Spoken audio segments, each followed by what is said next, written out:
Man, Caitlin she's a beast, man. Yeah, Caitlin's amazing. She's handed pretty much being the face of the. I'm sick of watching Caitlin getting attacked. If the league doesn't step up and protect her, things are going to get ugly real fast. For weeks, the rhythm of the WNBA carried a harsh undertone. Caitlin Clark absorbed constant contact, hard bumps, hip checks, and sharp fouls, while the league office stayed quiet and avoided the conversation. The physical play kept piling up, and the lack of response felt louder than any whistle. Fans noticed immediately. Crowds reacted.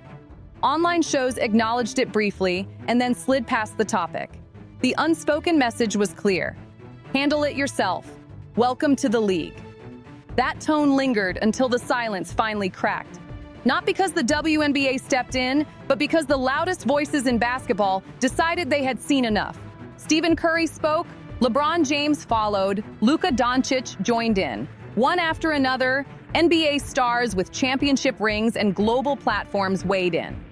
This was not polished praise or media-friendly commentary. It came off as frustration, voiced openly and without filter. The reaction rippled through the sport, from Seattle to South Beach, and people paid attention. NBA players usually keep their comments inside their own ecosystem. A quick repost, a subtle nod, then back to work. Crossing leagues like this is rare. It signals that something feels off enough to demand attention. That is why these moments landed so hard. Pascal Siakam pushed it even further during a live television interview. Asked a safe question about which players received the most love, he skipped past a long list of NBA names and pointed directly at Caitlin Clark. He made it clear that the level of support surrounding her right now is impossible to ignore. What mattered most was how he framed it. Siakam did not compare her only to rookies in the WNBA. He stacked her next to Tyrese Halliburton, his own all-star teammate and one of the league's premier guards. Even then, he put Clark at the top. Man, Caitlin she's a beast, man. And they love her. So I'll probably say Caitlin Clark. I love Tyrese, but she's another level in terms of just the love that she has. That was not sympathy or a promotional nod. It was an honest read of impact. That kind of recognition carries weight because it breaks an old barrier. Clark is not being discussed in a separate lane or protected category. She is being evaluated on the same scale as elite professionals. That shift signals how much ground she has covered in a short time. Obi Toppin added another layer without trying to chase headlines. He is not known for long speeches or dramatic sound bites. His reputation is built on action, not words. That is why his reaction mattered. It came across as natural, not rehearsed, and grounded in what players actually see on the floor. Taken together, these moments show how quickly Clark has changed the conversation. She did not wait for permission or gradual acceptance. Her game forced it. The contact, the silence, and then the response all reveal the same truth. Yeah, Caitlin's amazing. Super amazing. She's a great player. Having her be courtside and watching our games is awesome. We see the excitement that she has on the sides, but just like she's doing that, we do the same. Like when they're playing, like it's so much. It's a joy to watch. She has pushed past an invisible boundary that once separated leagues and expectations. This is not about charity or hype. It is about recognition earned through performance. When voices from the highest level speak up this clearly, it signals that something fundamental has shifted. Caitlin Clark is no longer a rookie learning the ropes. She is a focal point reshaping how the entire sport is being discussed. Trae Young's playful challenge was never just internet banter or a throwaway moment. It landed as peer-level recognition, a quiet signal that Caitlin Clark's release mechanics, confidence, and edge belong on the same bright stage as his. This was not hype for clicks. It was respect between shooters who understand timing, balance, and nerve. Fans would pack arenas for that kind of crossover moment, and sponsors already see the upside without needing it spelled out. You were hype about Steph and Sabrina. I know that you have spoken about Caitlin Clark. You're a big Caitlin Clark fan. Oh, yeah. She, of course, is an excellent shooter. Would you ever do like a Caitlin Trae three-point contest at All-Star? Of course I would. I've gotten to talk to her too throughout her college years. We're the only two people that ever led college in points and assists. That's a crazy stat. I'd have to definitely practice a lot more than I have for these previous three-point competitions, nah, I'd be ready for sure. I'd do it. Paul George took it a step further by zooming out instead of leaning into highlight culture. He spoke from the perspective of someone who has lived the grind. Years of empty gyms, late nights, and low spotlight built this league piece by piece. Then a rookie arrives and suddenly becomes the face of the whole movement. That kind of shift is going to hit nerves. It is human. Some players will feel pride. Others will feel pushed aside. George did not dismiss either reaction. In just a few sentences, he laid out the emotional math of rapid change. You gotta put it in perspective, right? These girls have been grinding to grow the game of basketball in the WNBA. They've been grinding to grow the sport to the world, the viewerships. They've been grinding for all of this. And then you have this girl that comes along from college and is an instant change. She's handed pretty much being the face of the league. There's going to be girls that are offended by it. He gave Clark full credit for what she is doing right now, while also respecting the veterans who laid the groundwork. That balance is rare in sports talk. It is why his comments bounced from podcast to podcast and stuck around longer than a single news cycle. The same energy showed up when a reporter lobbed Luka Doncic a soft question about his favorite women's basketball player. Luka did not hesitate or hedge. Who's your favorite women's basketball player? Caitlin Clark. Really? Yeah. You don't like Paige Buchers? She's okay. I didn't see her playing the women's NBA. He went straight to Caitlin Clark. No qualifiers, no safe detours. Coming from someone whose own rise from European prospect to NBA centerpiece reshaped expectations, that answer mattered. Luka measures greatness by impact, not potential or popularity. He judged Clark on what she is doing right now and put her at the top. That kind of stripped-down endorsement carries more weight than a long speech. It tells you she is being evaluated on the same scale as elite professionals, not protected by novelty. What makes this moment tense is not praise. It is contrast. Some stars lean in, others step sideways. That gap creates friction, and friction creates conversation. Clark sits right at the center of it. She is not asking for permission or waiting her turn. Her game forces reactions. This is where the backlash piece comes in.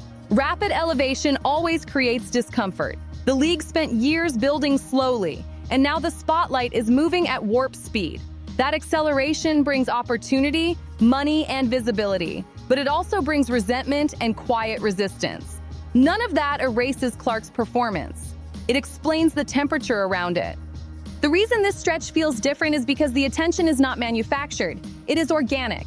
It is driven by skill, results, and confidence under pressure.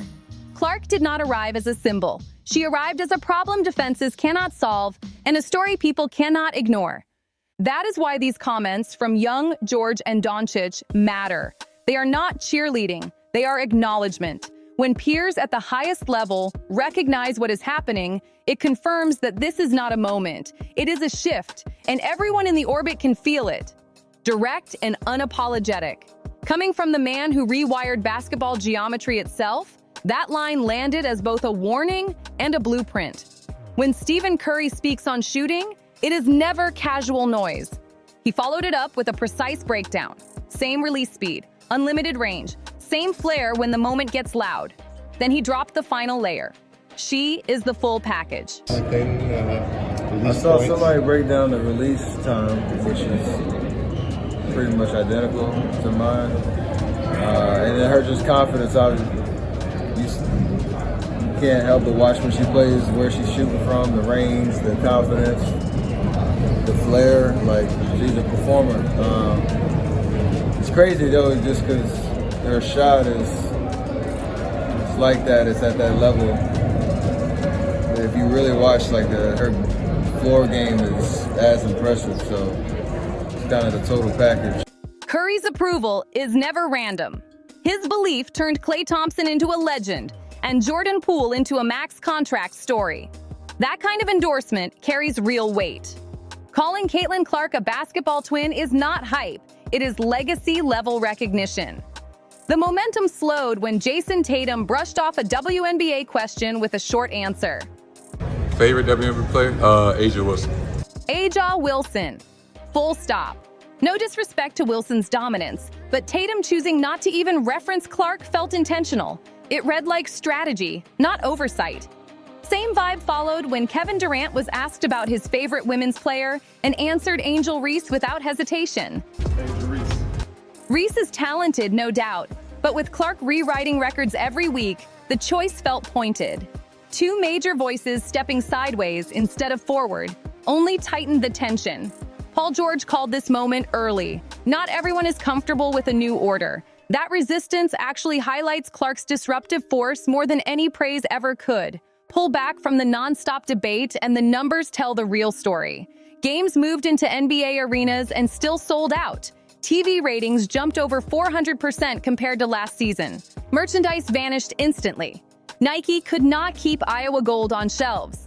Charter flights were approved mid-season because watching a generational talent wait in airport security lines became impossible to justify. Sponsors rushed in, and rival players felt the jolt. This growth curve is not gradual. It is straight up. True greatness never creates neutrality. It divides rooms into belief and pushback. Ask Michael Jordan. Ask Serena Williams. Ask Tiger Woods. Ask LeBron James. The WNBA has asked for real conversation for years.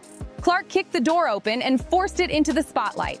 Every cheer and every hard foul proved the same thing. Nobody is indifferent anymore. The league can clean up officiating, expand marketing, and adjust revenue sharing. What it cannot manufacture is passion. Clark sparked that instantly. The challenge now is balance. Elevating one rookie to cultural centerpiece status can turn her into both symbol and target. The league has to grow without burning its own foundation. Protect Clark's health. Keep spotlighting the veterans who built the league. Spread the storytelling beyond one star. That means quicker reviews, smarter marketing spend, and equal travel standards. Charter flights should be for every team, not just the Clark wave. The NBA learned this lesson during peak LeBron fatigue. The WNBA has that blueprint right now. Curry's comparisons are flattering, but Clark's ceiling is not becoming the women's version of anyone. It is becoming the first Caitlin Clark, a mix of Curry's shooting gravity, Magic Johnson's vision, and Patrick Mahomes' level cultural pull. That blend cannot be copied. She is doing it under harsher lights than any before her. NBA stars feel it. Some celebrate it. Some resist it. Nobody ignores it. That is evolution in motion. Pascal Siakam acknowledged the love. Obi Toppin felt the excitement. Trae Young leaned into the tension. Luka Doncic stamped the resume. Stephen Curry drew the line in glowing ink. Jason Tatum stepped around it. Kevin Durant pushed a different angle. Add it all up and the pattern is clear. Big shifts always come with pushback. One truth stands tall. Caitlin Clark is not just playing in the WNBA, she is dragging the center of gravity with her. The quiet era is finished, the heat is real, and the league's future is now locked into her orbit. She is 23 years old with a 0.38-second release. The league asked for energy and got a full blaze. It is so loud and so bright that even the NBA has no choice but to pay attention. This is the moment where the noise finally makes sense. Not because everyone agrees, but because disagreement proves the impact is real. Caitlin Clark did not slip into the league quietly or wait for consensus. She arrived and forced alignment, forced tension, forced conversation. That is how gravity works. You do not vote on it. You feel it. Every era has a trigger point. A player who exposes what was hidden and accelerates what was coming anyway. The reactions tell the story. Praise from legends, distance from peers, sidesteps, silences, and sharp opinions all orbit the same truth. The center moved. Once that happens, there is no rewinding it. The WNBA is no longer asking for attention. It is commanding it. Ratings are up, arenas are packed, debates spill across timelines and locker rooms. None of this is accidental. It is the result of one player colliding with timing, talent, and opportunity at the exact right moment. That collision creates heat, and heat creates growth. Clark sits right in the middle of it, not as a mascot or a moment, but as a catalyst. She exposes gaps in officiating, marketing, and infrastructure simply by existing at this level. That pressure is uncomfortable, but it is also necessary. Leagues do not evolve in comfort. They evolve in friction. What comes next matters more than what already happened. Protection without favoritism, promotion without overuse, growth without erasing the players who built the floor she is standing on. Get that balance right, and this era becomes a launchpad instead of a flashpoint. One thing is already settled. Indifference is gone. Nobody is shrugging anymore. Every cheer, every critique, every sideways comment proves the same point. The sport is alive, and the stakes are real. If you want the unfiltered angles, the behind-the-scenes shifts, and the stories that do not make the highlight reels, that is where Courtside Leaks comes in. This is where the power dynamics, the quiet resistance, and the real momentum get tracked in real time. The saga is not ending. It is just entering the chapter where everything moves faster. Stay close. We've got every angle covered, every leak, every backstage twist, every moment they won't show you. Hit like, subscribe, drop a comment, and share this video. Stay locked in with Courtside Leaks, your home for the truth behind the WNBA headlines.